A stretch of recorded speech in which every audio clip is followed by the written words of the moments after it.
Hello, and welcome to my video.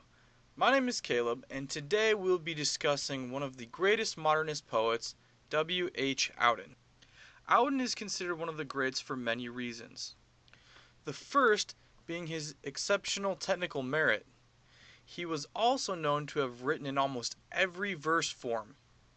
He had some skills. I will be looking at the poem Profile.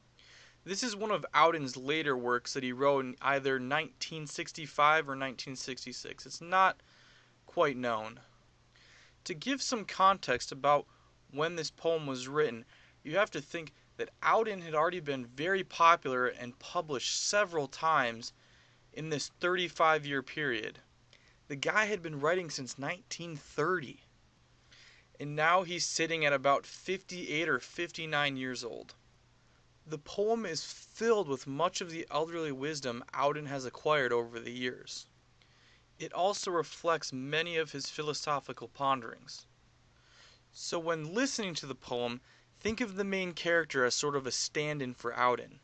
The main character is a wise old man taking an introspective look at his life. As you listen, consider what kind of life he's led. Good or bad? Pay close attention to how the main character views the other characters and how he views himself. So without further ado, I present you W.H. Auden's Profile. He thanks God daily he was born and bred a British Pharisee. A childhood full of love and good things to eat, why would he not hate change? Gluttony and sloth have often protected him against lust and anger. In his cups neither savage nor Malden, but all too prone to hold forth. Too timid to cruise, in his futile daydream, no courage is needed. The cardinal halts his coach. "Dear child, you please me, hop in." The way he dresses reveals an angry baby, howling to be dressed. He has often stamped his feet, wept on occasion, but never been bored. Vain? Not very, except about his knowledge of meter and his friends. Praise? Unimportant, but jolly to remember while falling asleep.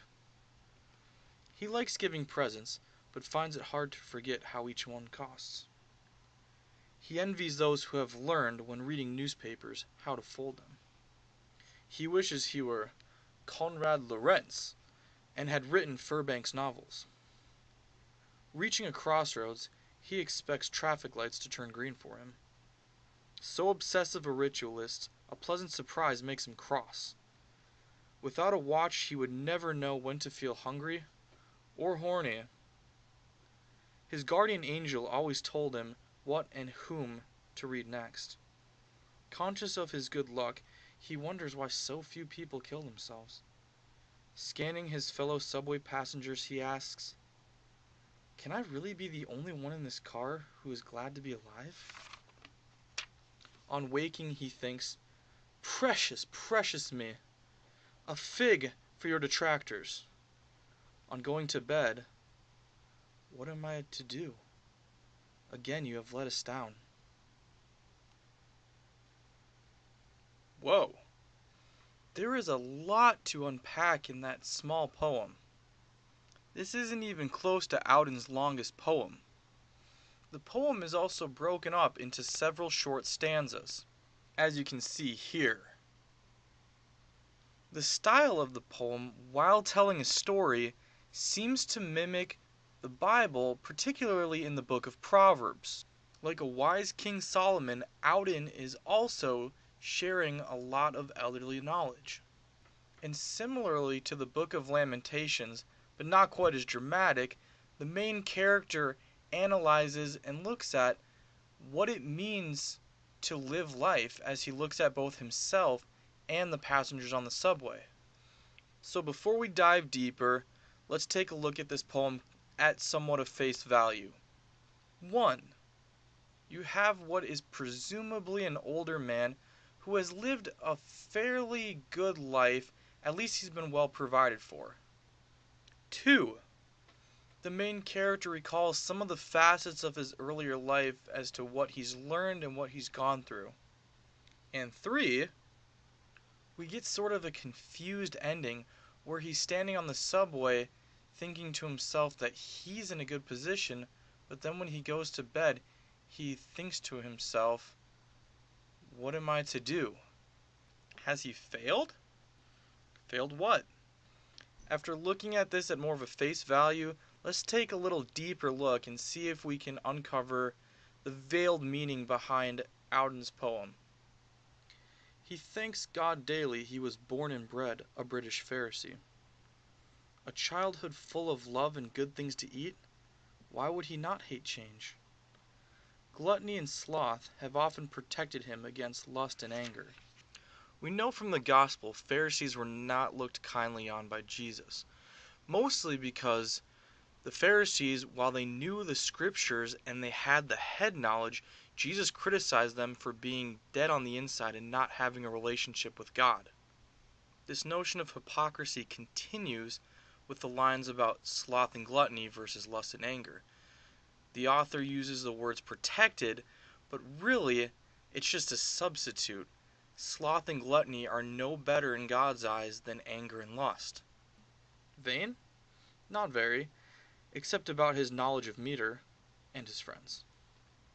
We encounter the problem of vanity.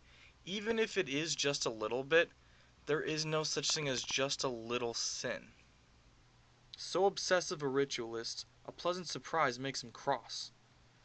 Without a watch, he would never know when to feel hungry or horny. His guardian angel always told him what and whom to read next. This character is so obsessed with ritual that he can't break ritual without getting upset about it.